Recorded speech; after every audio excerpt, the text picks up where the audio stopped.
wọn Saheed Òṣùpá nígbà tí mo di baálẹ̀ tí mo baálẹ̀ ìlú kan ní mí. bẹ́ẹ̀ ṣe wà ìbálẹ̀ ní ìlú wo ni ẹ sà. drive lọ tí n bá gbọ́ ní Saheed ó máa train mi lọ́nà wo. as a Fuji musician. ó máa train mi lọ́nà wo. ṣé wọn kò mọ̀ gbọ́ fúrí ni. bẹ́ẹ̀ni. ó ṣe máa gbé ohun tí ẹ̀ kalẹ̀ wọn bí i ká máa sọ̀rọ̀ lórí ọ̀rọ̀ ẹgbẹ́ fún lórí àyìn.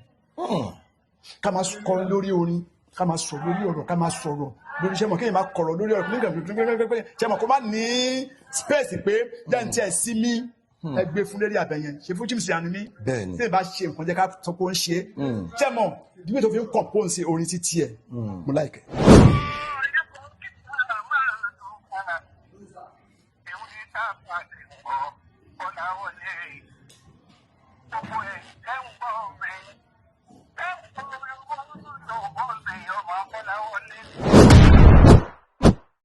kéèyàn fi lyrics àgbékalẹ̀ orin sínú Fuji. ẹ jẹ́ n kún yín lẹ́yìn. King Dr. Saheed Òṣùpá. kí ni working relationship yín pẹ̀lú títí wọn. mo pè wọn Saheed Òṣùpá nígbà tí mo di baálẹ̀ tí mo baálẹ̀ ìlú kan ní mí. bẹ́ẹ̀ ṣe wà ìbálẹ̀ ní ìlú wo ni ẹ sà. Àgọ́wé ní baálẹ̀ Délégun Àgọ́wé Ìjẹ̀bú ṣe mọ̀ pé wàá ṣe ní Kòròdú yìí sìn Alẹ́lẹ́pẹ̀ Adémọ́wọ́ mo jẹ baálẹ̀ sí ìlú kan ní Àgọ́wé yìí. ẹ máa wá ń lọ síbẹ̀. mo pẹ́ ju ẹ̀kan lọ́sẹ̀ máa dé lómi tí n bá ti níṣẹ́. ẹ máa délé. bẹ́ẹ̀ ni baálẹ̀ ibì kan ni mí. ṣé mọ̀ tó jẹ́ kí n rántí ọ̀rọ̀ baálẹ̀ yẹn ni wípé àṣìṣe ó ti pọ́dún méjì ní this month tí mo di baálẹ̀. tẹ jẹ baálẹ̀. baálẹ̀ ìlú kan. ṣé mọ̀ kò ti stop music mi because àtijọ́ sọ tẹ́lẹ̀ alágbe ni mi o ẹ mọ̀ mi o nítorí pé mo di baálẹ̀ o alágbe ni mi o mi lè fa gbélẹ̀ o wọ́n ṣe kí ni pé mi làwọn fẹ́ ń bẹ̀ wọ́n tẹ gbà fún mi. ẹ mọ̀ tí mi sọ̀rọ̀ Saheed Òṣùpá ni wípé ṣẹ́dé èèyàn lè dá tán. bẹ́ẹ̀ni. èèyàn lè dá tán kí ni wọ́n sọ pé wọ́n gbọ́dọ̀ sọ fún mi pé mo dá tán. Saheed máa ń ní kinní kan tí máa ń like. kí ni yẹn sá. tí n bá ń drive lọ tí n bá gbọ́ ní Saheed ó máa ń train mi. lọ́nà wo. as a Fuji musician. ó máa train mi. lọ́nà wo. ṣé wọn kò mọ̀ gbọ́ fúrí ni. bẹ́ẹ̀ni. ó ṣe máa gbé ohun tí ẹ̀ kalẹ̀ wọn bí i ká máa sọ̀rọ̀ lórí ọ̀rọ̀ ẹgbẹ́ fún lórí àyìn. ká máa kọrin lórí orin ká máa sọ̀rọ̀ lórí ọ̀rọ̀ ká máa sọ̀rọ̀ lórí iṣẹ́ mọ̀ kéèyàn máa kọ̀rọ̀ lórí ọ̀rọ̀ nígbà ṣe mọ̀ kó má ní space pé jẹ́ǹtì ẹ̀ sí mi ẹgbẹ́ fún lórí àbẹ̀yẹn ṣe fún jíìmù àní mi tí ì bá ṣe nǹkan jẹ́ ká sọ pé ó ń ṣe ṣe mọ̀ ìdíwé tó fi ń compose orin títí ẹ̀ mo láìkẹ́. kí ni working relationship yín kí ni experience pẹ̀lú wọn. ọ̀rọ̀ yẹn dẹ́kun mo dá padà ni ó wá ń kọrin níjọ́ yẹn tí mo pè é ó play fún mi ní Ìkòròdú ó nígbà tí Premier Music jáde tán pé Sandoka ṣé ẹ mọ̀ tí mo ṣe gbà fún nìyẹn ó ń sọ láàrin audience tó ń pè Sandoka jáde àwọn ní Ọlọ́run jọ kánú tiẹ̀ tó máa gbé àwọn báyìí ó ń kọrin fún mi ló wá fi ń sọ̀rọ̀ artist lílé yìí ó ti di ìràwọ̀ yìí àwọn eléyìí Ọlọ́run jọ káwọn náà rẹ tó máa help àwọn o wọ́n mọ̀ sọ ẹrú yẹn mi ò ní sọ jáde ta wọ́n sọ experience wọn tó ṣẹlẹ̀ nígbà yìí ó ń sọ lóhun Sandoka èèyàn ló star báyìí. àsìtàdédé yìí Ọlọ́run káwọn náà ti dẹ̀gbà káwọn náà ti ẹ̀jẹ̀ tó máa gbé àwọn jáde báyìí. Saheed náà yà wò báyìí sí. tí n bá gbọ́ mísíkì ẹ̀ pé mo kàn drive lọ lásán mo kàn gbọ́ play báyìí iṣẹ́ mọ̀ etí máa ṣe kí ni ó máa nà síbẹ̀ tí mo ṣe láì Saheed ni because kò tó ní pé òun wà níbì kan òun wà ní ipò kan kó má sọ pé tó ń ti là kọjá ẹlòmíràn máa parọ́ ibi tí mo ń lọ ni a máa gara tóun ti dé bẹ́ẹ̀ tí a máa ṣe gbá oníkàrà wọlé ní ìjọ ẹ̀mí tètè jó ní ẹ jẹ́ kí bàbá wa jó tó ló gbà mí ṣé ilé gbarú ẹ̀ ẹgbẹ́ rí òun akọrin fún yẹn tó gba àwọn tí ì jó ẹlẹ́jọ́kọ́ wọ́n respect yín dé level yẹn àti pé mò ń sọ yìí ó ní Sandoka bàbá wa wọ́n fẹ́ jó àwọn náà gbà mí mo di ọ̀rọ̀ yẹn mú dé ní báwọn náà gbà mí oníwọ̀n ní bínú pé kí ni bàbá yóò ṣe ẹni tó ń ṣe kí ni oníṣùgbọ́n òun ti ń rí wípé ẹni tó gbà mí ò tí ì jó ẹkùn tẹ̀síwájú ẹ lọ jókòó bàbá yìí fẹ́ jó ní ìgbà kan bàbá yìí máa ń sọ pé àwọn eléyìí style àwọn eléyìí o ẹ á wò ṣé ọmọ bẹ́ẹ̀ lè yàn ní gbé fún. bẹ́ẹ̀ni. wọ́n tún lọ ní bàbá mo kàn ń jó ní bàbá yìí láìkí wàhálà wọn lọ́dọ̀ ní kì í ṣe ẹgbà ṣe mọ̀ yíní kẹ́ni lè ṣe mí. ṣe fún wa wà lábí bìrì wọ́n jẹ́ kí n bá ṣe láwọn ṣe wò ẹ jẹ́ ká ẹ tún bèrè kan mi. ok ká tó rap it. ẹ wo ẹ̀yin wo màláìkà tí mo lọ báyìí mo lọ bá fún bẹ́ẹ̀dì mi. a rí fídíò yẹn ẹ̀yin àti màláìkà ní ọ́fíìsì. bó ṣe mo jókòó tó ṣe wọlé báyìí yá bàbá mọ̀kọ́ ẹ̀ ń bọ̀ ibi tí mo wà ni mo ti ń sáré bọ̀ bó ṣe ń sọ nìyẹn mi tí mo ti ń sáré bọ̀ Sandoka ṣe lẹ̀ wá àtẹ́ǹdì sí i. sáré bọ̀ kan ni mo ti dọ́fíìsì ọkùnrin tí mo lọ mo rí adókè àdọ́fíìsì ẹ̀ lókè. àwa ń sọ̀rọ̀ lọ oníkìlẹ̀ fẹ́ ó ní kò sí oní fújì ó ní bóyá sọ nìyẹn ṣe wàá wà pẹ̀lú mi níjókòó ó ní kò sí oní fújì tí ẹ máa pè ní Nàìjíríà tó wà lóhùn ní jẹ́ yín ó ní pípé because ẹ ti ṣe nǹkan kan sínú fújì táwọn ti gbàgbé láyé. impact yín ó ní fújì ò lè fẹ́ pè náà tó ń dá yín lóhùn náà ó ní àbá ẹ kí Pasuma ẹ kò ṣùgbọ́n wọ́n yẹn sọ nìyẹn o kẹ́ ẹ jẹ́ ká celebrate yín bó ṣe ń celebrate legend ni ṣé wàá bí mo parọ́ mo ní bàbá ẹ jẹ́ ká celebrate yín torí pé kí ni ẹ kì í ṣe onífújì kan ní bàbá ó ní àyè parọ́ fún yín o ẹ wà nú wa o torí pé kí ni ẹ ti ṣe nǹkan sí wa ṣé mọ̀ ṣé ọmọ bẹ́ẹ̀ yẹn lèèyàn máa ní kínní pátì kan Pasuma ṣe ń ṣàgà ọ̀rẹ́ mi ló ṣe ló lọ pátì mo lọ play eré ọ̀sán lágọ̀ọ́ wòye mo lọ ṣeré ọ̀sán fún wọn lágọ̀ọ́ mo á ń bọ̀ ọ̀rẹ́ mi máa ní kí n drop òun ní ṣàgà pé Pasuma máa play fẹ́ nìkan ní ẹni yẹn jẹ baálẹ̀ ní ibì kan ní ṣàgà pé Pasuma máa play fún mi kí n gbé òun mo ṣe wá fẹ́ pààtì mi fẹ́ ọ̀rẹ́ jẹ́ kájọ bọ́lẹ̀ jáde gbọ́ ọmọ ẹ̀ ló ń ṣe bóyá sọ́ni yẹn o ní kájọ bọ́lẹ̀ mi ká bọ́lẹ̀ o láìkì wàhálà mo jájọ bọ́lẹ̀ àyè bọ́lẹ̀ nìyẹn o ṣẹ́mọ̀ mo ṣe gun stage báyìí tó ṣe rí mi lọ́kùn báyìí ọ̀gá ńlá ṣẹ́mọ̀ wo pé oh God máa send video yẹn sí ṣẹ́mọ̀ ó dẹ̀ ṣe báyìí èmi tẹ̀ pé nǹkan bí i nǹkan kan ṣẹ́mọ̀ téèyàn bá ṣe nǹkan mo sọ interview kan láàrin màtò bẹ́sẹ̀ rẹ̀ kẹ́gbọ́ interview yẹn ní oní fújì kò sẹ́ni tẹ́bi ń pa ebi ò pa mí àbókè mi yóò ké tán ṣùgbọ́n ó lè kàn mí kí ẹ̀ṣẹ̀ máa lọ máa fọwọ́ rárá ẹ gbàgbé mi ì dẹ́ ń ta gàrí mi ò tẹ́ pa iṣẹ́ fújì yìí náà orí mo fi jẹ́yàn bẹ́ẹ̀ ni ṣẹ́mọ̀ Àlàbí ó surprise mi ṣẹ́mọ̀ wọn kí ni bá ṣe nǹkan jẹ́ ká sọ ó surprise mi gan-an ṣẹ́mọ̀ kì í ṣe owó tí mo lè máa dárúkọ lórí kinní ó ti yé mi sá mo wò pé so that means pé Sandoka gawa lẹ́jẹ̀ lẹ́yìn àbóyè ṣe bó ṣe wò mí ni ọ̀gá ńlá ó jù bẹ́ẹ̀ lọ ṣẹ́mọ̀ jẹ́ bí akéyàn máa fúnyàn níbi 300 àbí ọ̀rẹ́ bá ní àwọn ọmọ tó mọ̀ pé ẹ̀ẹ́dẹ̀fẹ́ wá tẹ́lẹ̀ ọ̀fẹ́ kó bá wọn bọ́lẹ̀ ni ṣẹ́mọ̀ mo tún wá ń lọ tó ń gbá wọn tó wà lẹ́nu ọ̀nà ṣẹ́mọ̀ èrò wá tẹ̀lé mi dédi mọ́tò ṣẹ́mọ̀ tí mo ṣe dúró ní tó máa ń tìjú pé mo ní ètì kìíní kò ní dágbo ẹ kúrò àmì ìfẹ́ jẹ́ kí n wá gbó mi ọlọ́run mi ọlọ́run bá àwọn táfẹ́ lọ bá náà èèyàn ni wọ́n kéèyàn máa kílẹ̀ mọ́ mi wájú mi rìn láìkí ẹ̀ àti mo dé mọ́tò mi sọ ọ̀rẹ́ mi báyìí báyìí ọ̀rẹ́ mi ni ha just like that ó bẹ́ẹ̀ kan sọ̀rọ̀ lọ́wọ́ ni o lórí ṣe gánlá ó pọ̀ ìbò ń sìn ṣé mọ̀ àwọn kankan bẹ́ẹ̀ yẹn àwọn ọmọ tá à ń dárúkọ yìí wọn kì í ṣe tó bó ṣe rí. bàbá ẹ jẹ́ kí n tún bírèkì yín ní àwọn pọ́ìntì yẹn ṣẹ́túrí tí èèyàn bá ṣe nǹkan tó bá ń ṣiṣẹ́ kan mo ń clamor fún kankan lẹ́nujọ́ mẹ́ta yìí wípé kí a máa ṣe hall of fame ní entertainment industry wa kò sí nǹkan tó ń jọ bẹ́ẹ̀ ní Nàìjíríà ó yẹ kó dẹ̀ wá tẹ́ bá dé Amẹ́ríkà ẹ máa rí wọ́n ṣe Nàìjíríà people like you people like Alhaji Sikiru Ayinde Barrister MFR kọ́lọ́ fọ̀run kẹwọn ìwájú tán dojúkọ ò ní bàjẹ́ yẹn tán fílẹ̀ náà ní bàjẹ́ àwọn bàbá àwọn past legends àwọn living legends bíi titi yín báyìí ó yẹ kí orúkọ yín ti wà lórí mábù ní hall of fame tó jẹ́ pé the next generation tó bá dé another generation tó bá dé orúkọ yẹn kò ní parẹ́ mọ́ láyé.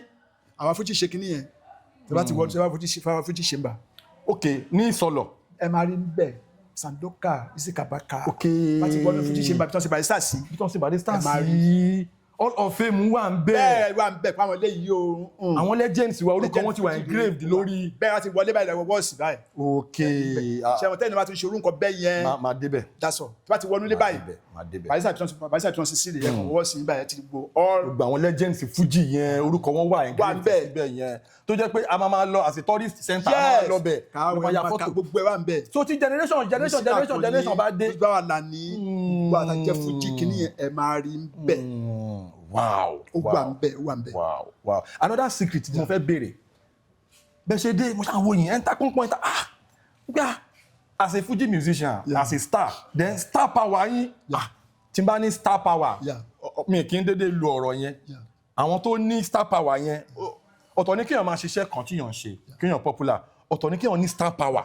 Star power yín pọ̀. Star power yín ni ẹ sọ pé Dr. King Saheed Òṣùpá testify sílẹ̀ kan. Star power yín òun náà ni ọ̀gá ńlá Fuji tó fi rí lọ́fẹ́ pé kàn sọ ọjọ́ yẹn ó ní ẹ má jẹ́ ká ṣe bẹ́ẹ̀dì bá ti ṣe bẹ́ẹ̀dì lábúlé ó ní star power yín pọ̀ gan-an ó ní kùmùdẹ̀ rí pé bó ṣe jókòó yìí kò sẹ́ni tí máa pè nínú Fuji music tí wọ́n ní jẹ́ yín ó láfẹ́ tí tiẹ̀ bá tí ayé òye. ẹ sà báwo lẹ ṣe maintain stature yín physically ṣé mo kí star power yín ẹ mọ̀ kí n mọ̀ padà síbẹ̀ sí obìnrin máa pọ̀ fàájì máa pọ̀ oríṣiríṣi báwo lè ṣe because mo ń wòyìn èmi tí mo jẹ́ tí mo sì kéré báyìí mo gbé ẹ wo bàbá yìí ẹ wo èjì wọn ọmọ mo níṣẹ́ láti ṣe o bọ́bọ́ you get work to do o sí Alhaji at 60 years oh my God ẹ wo bó ṣe fresh bó ṣe rí ẹjọ́ kí ni secret yìí ṣé ẹ ṣe ṣe náà àbí fa ṣe first thing ni mo ní ẹ kọ́ wa kẹ́ inspire our young guys àwọn tó ń wò wá. mi ò mu sìgárì. ok ẹ mu sìgárì. mi ò mú rí ṣe pé bí a pé kéèyàn ti mú nǹkan wá drop mi ò mọ tírí. báwo la ṣe wá fèsì crowd gbogbo paparazzi. inspiration ni Ọlọ́run ló rán mi. ẹ mu sìgárì ẹ mọ tírí. mi ò dẹ̀ mọ ẹni tí a mú gbọ́ àmú kíní kan àdó mi ò ṣe rí. ẹ fa kò sí. bí àmúyàn mú o ṣe mọ̀ kó drop ẹ̀ mi ò ṣe rí. má ti fẹ́ gun stage báyìí má ti lè mú omi má ti lè face crowd ó máa wá ni. ẹ jọ sá. tí n bá ti lè rí crowd ìṣòro tí mo ní nìyẹn. báwo lẹ ṣe wá dolójú lásán ṣe kí. ṣe rí eré àbẹ̀yà chef dandan nìyẹn. torí àwa ọkùnrin ta kéré báyìí a fẹ́ mọ àwọn nǹkan tí kò yẹ ká máa ṣe mọ́. money time. ok money time. kí a máa lo rẹ̀ ń lò bá yáwó. mo ní discipline fún kanṣo yẹn. ok ojú oṣù mẹ́ta. ẹ lè bá dájú oṣù mẹ́ta. ìdí ni wípé tí n bá ń ṣàdúrà lọ́wọ́ mi dẹ̀ kí rush ara mi kò sí bí o ṣe lè lẹ́wà tó tí n bá ti lè fọ́ fún ẹ màá gbójú mi ṣáà ni. ẹ̀kọ́ àwọn ọkùnrin ní kinní kan ó fọ́ fún o fọ́ fún o wà fẹ́ débẹ̀ I don't do that. mo ní kinní yẹn lọ́wọ́ ṣé mo ṣe fèsì àwọn pìrìsẹ́ńtà blogger báyìí mi ń sọ̀rọ̀ báyìí fún wọn. Wow. But personally, I like you one thing. But you know, community, Shewa, Sherry, tí n bá ń wo program, máa ń wo orí kíní, máa ń like ń lọ sórí ọ̀dọ̀ títí ẹ̀ pé boy máa ń like, máa ń ṣe kíní. Ṣé gan sa? Máa kan sọ̀rọ̀ kan sígbà kan sọ̀rọ̀ sí ẹsẹ̀ ó kàn fẹ́ ní dá lóhùn ni. Lọ́wọ́ nù TikTok ẹ̀yẹn. Bẹ́ẹ̀ tí mo ti fọ́ fún ẹ ní. Ṣé sá? O lọ tó lọ rárá àtọ̀. Sherry, kí wàá ní miss of woman kan jẹ́ 40. Ọkùnrin tó lè ṣe kò sí. A fẹ́ mú kan láàrin wọn. Ìṣọ̀lá kan wòye ní màá kàn wòye màá lọ láàrin because mi ò bá ti yín wá bẹ̀. Bẹ́ẹ̀ ṣe fine tó yìí. Mo wá imagine. Ibẹ̀ tún ní kinní kan. Táìmù yẹn bẹ́ẹ̀ ṣe máa rí gbà yẹn. Mi tó sobìnrin rí. Àwọn gbọ́dọ̀ máa wá ni. Èmi náà ti di pọ́n gbọ́dọ̀ máa wá. Ọ̀ ni wá báwo ṣé yóò mú sí. Tí wọ́n mi ti bá dẹnu kọ ẹ́. Lọ́ máa ṣe patí ńlé. Ìyàwó ilé nìyẹn nìyẹn. Má ti dẹnu kọ yàn pé mo dẹ̀ láìkí ẹ o. Fẹ́ tí bá rí àwọn ìyàwó mi mo dẹnu kọ wọn ni pé mo fẹ́ fẹ́ ẹ o. Kẹwọn pé kò sí mi ò ní friend yẹ. Báwo ni ṣe wà ókè ṣe wà kíníkan tó dẹ̀ gbà fún mi ilé ló ń lọ. Ẹ jọ̀ọ́ mo fẹ́ bèèrè gangan. Ìyàwó yín tí wọ́n wà pẹ̀lú yín láti gbà tí. Ṣé mo pé personal question ni o lè má dáhùn. Àwọn obìnrin Ọlọ́run bá dá ọjọ́ orí kọ́ ni ikú. Ọjọ́ orí kọ́ ni ikú. Ọjọ́ orí kọ́ ni ikú. Ṣé kí n túbẹ̀ fún yín? Ìtúgbọ̀n yẹn rí ẹ bá mi. Ẹni tó pẹ́ àgbàlagbà ni aṣáájú mi kú. Ok. Ọlọ́run ló ní ikú lọ́wọ́. Bẹ́ẹ̀ ni. Ẹgbẹ́ o, ìlú náà ni, má fẹ́ àgbàlagbà ni, má fẹ́ kíní ọ̀kìnrin kan, ó lè jẹ́ ọdún márùn-ún kó tó lọ. ọjọ́ orí kọ́ ni kú. ọjọ́ orí kọ́ ni kú ṣé ẹ mọ̀ ni o lè fẹ́ bàbá 80 years ọmọ 40 years kí pé bàbá yẹn máa lo ẹ̀gbó tó kó o lè máa lọ kí àbá tó lọ. no àbí ẹ no. bẹ́ẹ̀ni o tọ́ lẹ sọ. mistake ni pé má fọmọdé má fẹ́ gbàlagbà it's a big mistake. ọjọ́ orí kọ́ ni ikú. ọjọ́ orí kọ́ ni kú. ṣọ́ọ̀mù yé yín sìn lẹ́sẹ̀ máa ń rí àwọn bàbá àwọn obìnrin míì tẹ́ bá wò ó ayé tàwa yín sìn àwọn gẹ̀ẹ́sì láìkọ́ máa fẹ́ àgbàlagbà ó pọ̀ jù tó ń fẹ́ young guy lọ sí. bẹ́ẹ̀ni. ẹni kínìdí àgbàlagbà máa tọ́jú yàn irọ́ ló wà ń bẹ̀ ó ti ṣe mistake àgbàlagbà ló yà wèrè jù tó yà wèrè ló pọ̀ jù lágbàlagbà tó yà wèrè tó ti sán lórí òun ló pọ̀ jù sójú ọdún kọ́ ni kú o lè fẹ́ ọmọdé kó lu ẹ̀gbó o lè fẹ́ ọmọdé kó lògbó o lè fẹ́ àgbàlagbà kó tó fẹ́ ìyàwó mẹ́ta lẹ́yìn yẹn sójú ọdún kọ́ ni kú ẹ̀mí ò dẹ̀ pin sí ẹ̀mí ò dọ́gba and then àárẹ̀ ó tún yàtọ̀ síra bí mo ṣe wà yìí àwọn kankan wà tí mo gbójú kúrò ń bẹ̀ kí n ba lè pẹ́ láyé mi ò ń ronú pé bí akẹ́rẹ́ nìkan mo ní kíní kan bó ṣe wà ìgbéjọ́ ọdún kan gbogbo ibà ṣe àpò gbogbo ibà ìwọ ló ní chef gàrà méjì ni mo kọ́ mo fi sọ̀rọ̀ ní o tí n bá rí ẹ lọ́ọ̀kan máa respect gẹ́gẹ́ bí ọkùnrin nǹkan tó kọ́ ẹ̀ kò kàn ẹ̀ mí. You don't understand me now. O ti yé mi. Bí a mo rí ẹ pé chef ló bẹ̀rẹ̀ láti inú new model jet wọ́n ẹ̀ṣẹ̀ yìí jet yẹn kí n máa lọ pẹ̀lú Toyota Corolla màá kàn ké gẹ́gẹ́ bí pé èèyàn ni ẹ́ mi ò ní ké gẹ́gẹ́ bí pé mo rí pé jet wà ń di ẹ I don't care máa ń value nǹkan tí mo ní. You understand? O ti yé mi sá. Tí n bá débì kan tẹ́ ẹ ná millions of naira ń bẹ̀ bó jẹ́ 50k ní balagbára tèmi yẹn máa cherish ẹ ju owó tó ná millions lọ nítorí pé ó ná millions máa bẹ̀rẹ̀ sí ní fọ́ fún ẹ tí máa báwo ni no tó bá kí mi ò kí ẹ tó bá tó fọ́ fún mi ò fọ́ fún ẹ pé mo believe lórí ẹ tara mi pé I'm a man of myself ẹyọ kan ṣù yẹn mo ní because ó máa ń jẹ́ kéèyàn kó lose contact kó lose hope kó lọ ronú kọjá àyè ara ẹ. bẹ́ẹ̀ ni nítorí bá ti ní ìtẹ́lọ́rùn. fúnra mi yé kí n jẹ́ ń jẹun ta tí n bá jẹun ta àjẹwọléwọ̀de mi àti ẹnu ṣe ń jẹun ní ọ̀dọ̀ ẹ mi ń wò yàn mi ń fọ́ tí n tó lè jẹ mo believe pé yes pé Ọlọ́run dá ẹ ṣe kí ni ó dá ẹ̀mí náà nìyẹn bẹ́ẹ̀ni àwọn kìí ní yẹn máa wá assist mi mi dẹ̀ accommodate ìdọ̀tí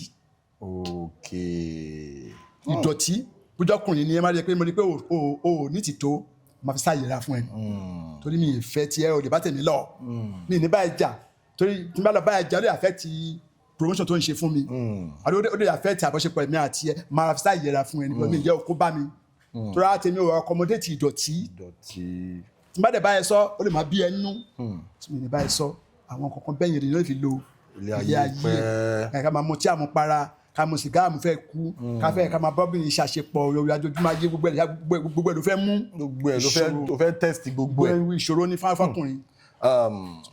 ẹ̀yin tiwa nílé especially àwa ọkùnrin tá à ń bọ̀ ẹgbọ́n nǹkan táwọn aláàjì sọ ìwọ̀ntúnìwọ̀nsì òun ni gbogbo ẹ̀ ẹ má jẹ́ ká máa ṣe àṣejù àmupara àfàjù now ká wá lọ sí tó jẹ́ important gangan social media presence yín ó ṣe kókó kí ni TikTok handle yín kí ni Instagram handle yín kí ni YouTube account yín ẹ sọ fún Facebook handle yín káwọn èèyàn gbọ́ kán bẹ̀rẹ̀ sí ní lọ máa follow kán bẹ̀rẹ̀ sí ní lọ máa subscribe tẹ bá rántí ẹ sọ fún wa lórí ètò ètò mi rántí máa sọ ẹ sọ sàn.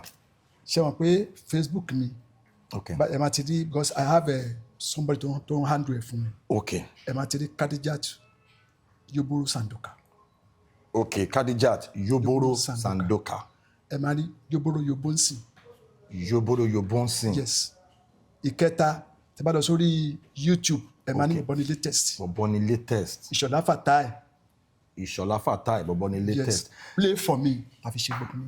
ẹ jọ̀ọ́ ẹ̀yin aráalé ẹ ti gbọ́ bí bàbá ṣe sọ ẹ jọ̀ọ́ ẹ bá wa lọ sórí YouTube wọn kẹ bá wọn lọ subscribe sí wìtìwìtì TikTok wọn Facebook wọn ẹ bá wọn lọ bẹ̀ kẹ bá wọn lọ follow wọn.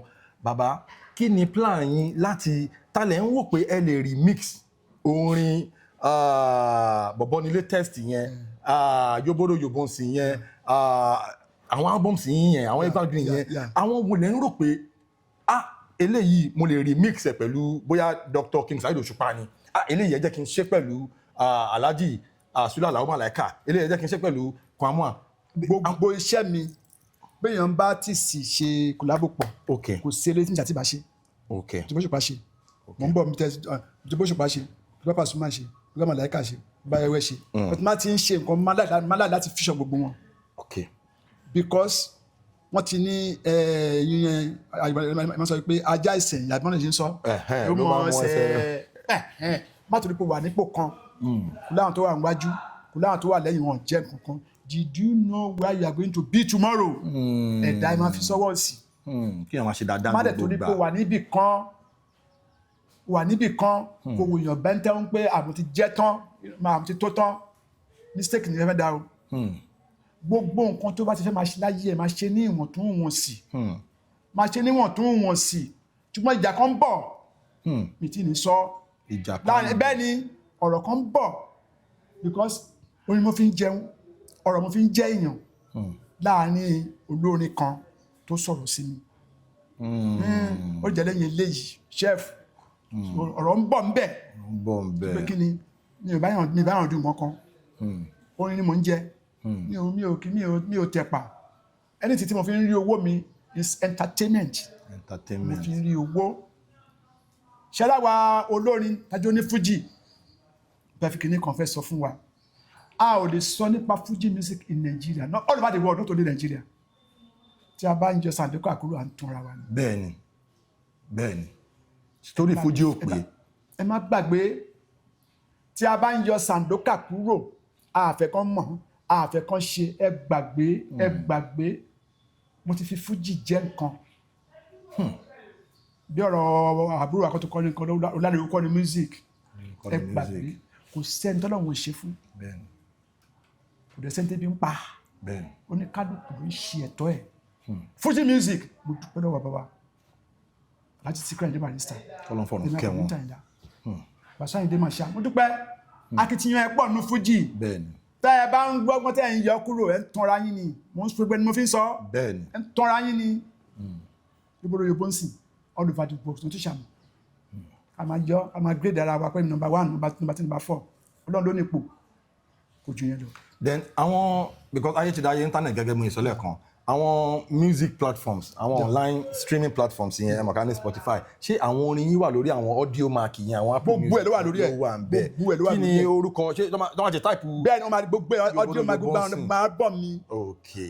ok ẹ̀yin tí wà nílé ẹ ti gbọ́ lẹ́ẹ̀kan sí ẹ jọ orin wọn àwọn albums wọn wà lórí gbogbo music streaming platforms audio mark Apple Music Spotify orin wọn wà ń bẹ ẹ lọ máa stream ẹ kẹ lọ máa fà á já ń bẹ àwọn ways tẹ́ fi lè support Alhaji brand wọn nìyẹn then baba birthday mi ẹ bá mi tún so birthday yín yẹn ibo ni venue ẹ tí sọ venue yẹn fún wa àbí ẹ tí conclude. ó wà òun náà ní bàtà màlá kọ́kọ́ sọ fún mi níjọ́ yẹn pé bàbá mo lè fẹ́ lu LTV8 mo fẹ́ lu.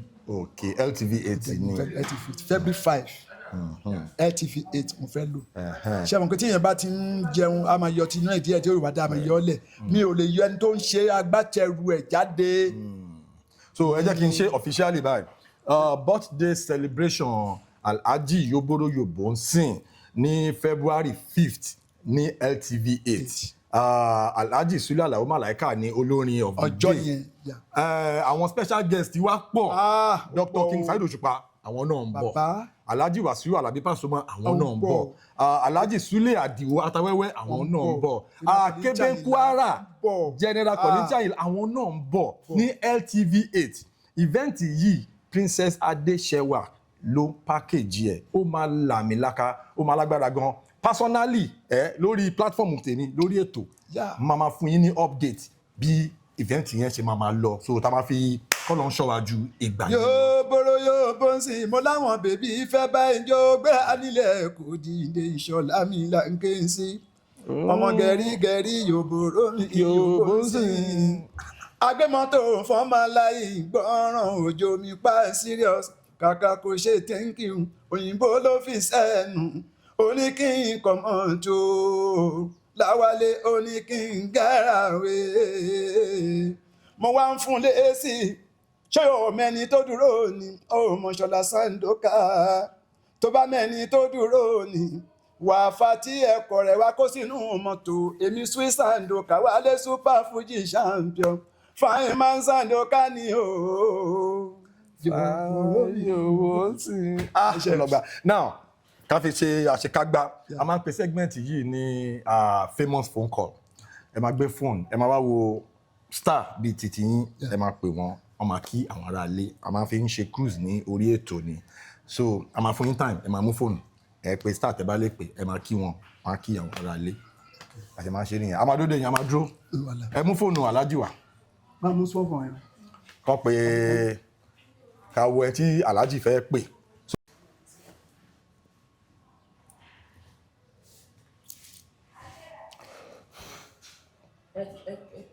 So ẹ̀yin ará ilé ẹ wá nǹkan fìdílé Alhaji Yobodo Yobonsin Ìṣọ̀lá Sandoka wọ́n ti ń pe star tí ọmọ bá wa sọ̀rọ̀ ní orí ètò ẹ jẹ́ ká wá nǹkan ká fìdílé kí a rí bí ó ṣe ń lọ lórí ètò ilé mo ti sọ fún yín tẹ́lẹ̀ mo ti ní a máa fà á já gan yes so.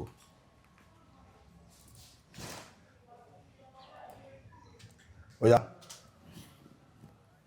ẹ kú jẹ́ mẹ́ta sáà mo dúpẹ́ lọ́wọ́ yín ẹ kú àdúró tì mí bàbá mi ẹ̀dẹ̀ kú tọ́jú mi mo wà lórí program kan fẹ́ kẹ́ bá mi kí àwọn èèyàn mo jẹ́ kó yé wọn bàbá mi lẹ jẹ́ ẹ̀dẹ̀ kú lẹ́yìn mi bàbá kọ́ni tàyí láwọn bá sọ̀rọ̀ lọ́wọ́ ẹ bá wọn sọ bàbá so fẹ́ kẹ́ bá mi kí àwọn èèyàn kan lè gbóhùn yín dáadáa. èmi pẹ̀lú chef. ẹ ra sà àwọn aráàlú ń gbọ́ yín sà ẹ kí àwọn aráàlú. chef ọ̀dọ̀ chef mo wà. n fẹ́ fi sí speaker yìí. Hello sir. Hello sir, wọ́n kí yín sir. Ẹ kí àwọn ará ilé sir.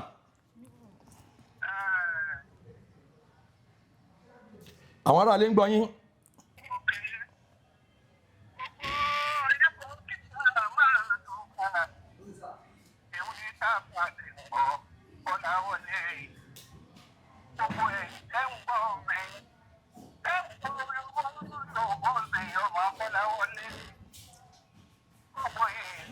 Mama, okay.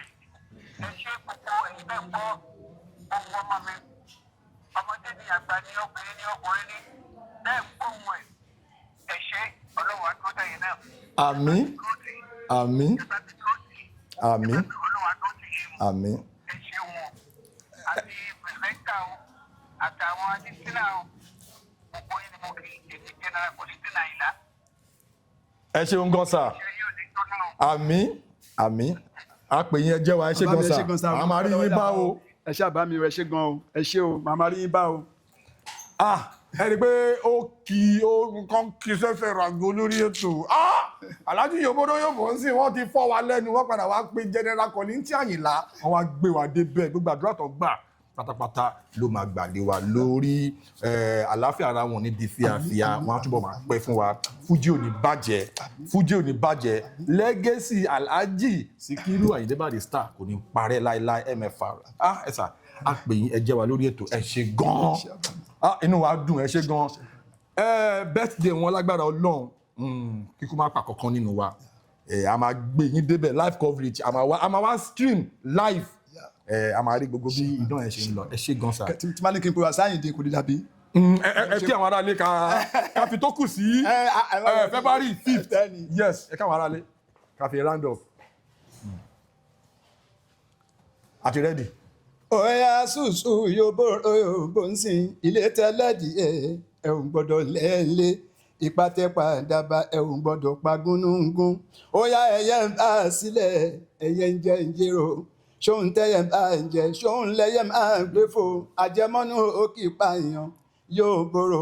Ẹ má gbàgbé o lọ́kùnrin lóbìnrin lọ́mọdé lágbàlagbà gbogbo ẹ̀yin ọ̀tọ̀kùtù ìlú ẹ̀yin èèyàn ńláńlá ẹ̀yin tẹ́ ń fẹ́ mi láàárọ̀ lọ́sàn-án lálẹ́ tí yóò ní bàjẹ́ o. Àmín. Bàbá ṣẹ́ẹ̀fù n bá ní pé kí n dárúkọ ẹ̀ ní kò lè dàbí jẹ́nu kí n pe ṣẹ́ẹ̀fù nípa tá a mọ ṣẹ́ẹ̀fù sí nìyẹn. Agbára tí Ọlọ́run bá àtìlẹ́yìn yẹn Ọlọ́run bá kò ní kú lẹ́yìn ìwọ́n lágbára tí Ọlọ́run bá o dúpẹ́ láàárọ̀ lọ́sàn-án lálẹ́ ẹ̀yin tèmi February 5 is the day. Ministry supply by Alhaji Sule Alao Malaika. Alhaji Sule Alao Malaika.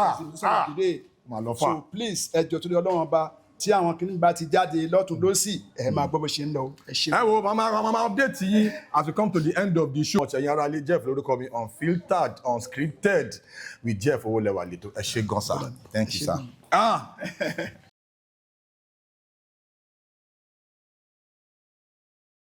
Please subscribe to my YouTube channel and press the notification button.